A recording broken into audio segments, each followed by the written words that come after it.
A couple years earlier, something happened, same scenario. Everyone was going to wait for him, and they're all going to go together.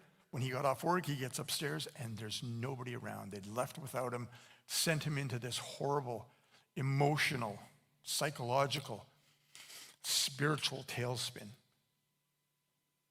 And he's telling me, the week before, we're going for this 3-hour drive, about this little green monster that would come and torment him. And how this little green monster said, you know what? If you want all this to end, jump out your window. He lived on the 6th floor of the dorm. It makes a huge mess when you land. He was about to do it when he gets a knock on the door. A friend of his shows up. Doesn't happen. Meanwhile, that night, team 1, we're all going back. Buddy of mine and I go to see Phil, our buddy, and he's not in the room. Buddy leaves. I hear water running in the bathtub, so I kind of crack the door open. Bathtub's empty. Filling up with water, but it's empty.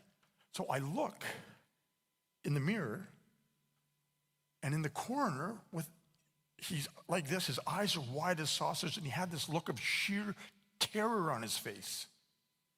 I said, what's going on? He says, I'm burning up. It's freezing cold water. I turn it off. I unplug it. It's drained. Having a little chat. He's not saying anything except that he's burning up. I said, okay, come on, let's go. I grab his arm. As soon as I touched him, he collapsed into the tub. Now, he was 1.5 inches, maybe 2 inches shorter than me. He weighed 205 pounds of sheer jello. That much athleticism in him. Smart as a whip. I, on the other hand, had been playing football for the college football team. The last 6 weeks I'd spent in the weight room, bulking up, getting stronger, fit, very fit, very fit. So I got to pick him up, take him to the bed,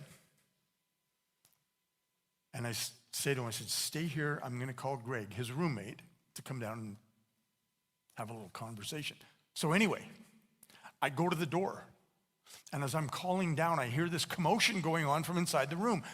He's wiping all his ornaments and decorations off the windowsill, and he's flipping open the window, and I'm thinking, oh my goodness, I bounded over there, jumped on the bed, put him in this death grip, and I'm pulling him back out.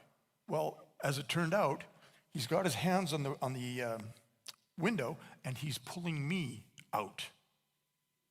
And I'm thinking to myself, how is this happening? I get my feet up on the sill, both feet, and just reefing on it, and I'm still going with him. I'm not letting go. And this foot gives way. It's hanging out the window.